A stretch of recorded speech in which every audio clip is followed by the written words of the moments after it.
What first inspired you to get involved with this project? Well, you know, I was very interested before this project in telling stories of Black lives that were contemporary. I was the one saying, why do we always have to look back at history, blah, blah, blah. And then someone offers me a film about Dr. King, and I say, okay, I'll do it. Because he's such a huge life, such a charismatic presence, and just so meaningful in African-American history, but really in the history of the world for people who believe in justice and dignity. Such a beacon. And so the idea of getting involved with this was irresistible. Yeah. I know the film is about King, but what I really loved what you've done is it's not just about him, it's about this whole movement. Yeah. It's about the people of Selma. Why did you choose to focus the film that way? Well, you know, the film is called Selma. It's not called King for a reason. It's really not about a man, it's about a movement. And so in order to do that, you have to break out of the normal tropes of historical drama where you just follow the hero around and say, wow, isn't he a great hero? You have to really show how a leader becomes a leader. And a leader is only a leader if there are people following. And so in Selma, most especially, this was a group of Black citizens who had been oppressed for far too long, and they decided to amplify their voices and demonstrate their dignity and their power, and he came to assist them, to work with them. But it certainly is grounded and rooted in a grassroots effort by ordinary citizens and their allies, and that's just too fascinating to pass up. So we had to integrate all that, and that's what people will see when they see Selma. You did it really well. Oh, I'm glad. Thank you. Brilliant. In another interview, I heard that you had talked about how you were championed and mentored, and I'm wondering what advice have you got for other women? How do we get that mentoring and support? Where do we go? Do we just ask? What's the advice you have? You know, my idea about mentoring is I don't think that it is essential to the forward movement of women filmmakers or women doing anything. You cannot go up to someone and say, will you be my mentor?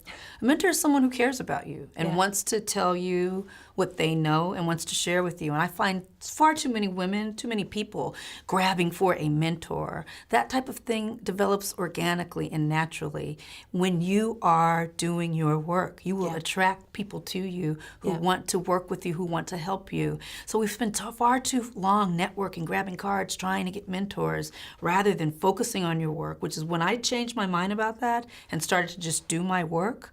I found myself with 7 or 8 amazing mentors, people who wanted to help me. It's really energetic. You know, if you're working from a place of desperation instead of passion, then you are going to have far less coming back to you. I know that sounds a little hoity-toity, but I've really found it to be true. Yeah. Do they say hoity-toity here in England? Yeah. Okay, good. That's good. Good. It's an English word, I think. I think so.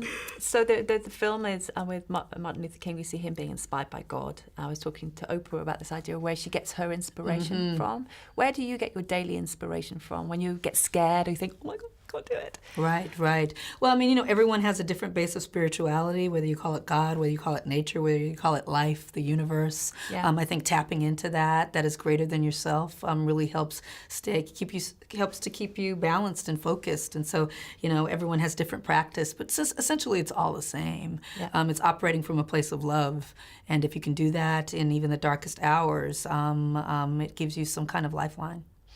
You know where in the film he sort of drops to his knees and he prays, and for me that was the most extraordinary bit of the film. I just felt that was for you in those moments of fear, because it was so visceral in the film that it was facing. Where do you go at that point, or what do you have a tool? Do you have a breathing technique? What do you do when you get really scared? When I get really scared, some people get really scared, they go outward.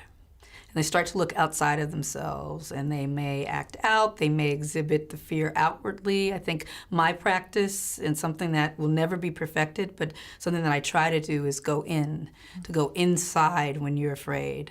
There's a safe space in there if you can cultivate it within yourself that can fortify you, that can strengthen you, that can get you ready to go out again. And so even if it's just a few minutes of taking a moment, breathing, recentering, inside, in your deepest, best part of your heart, is a safe space where you're always able to rebalance if you find it, cultivate it, and seek it when you need it.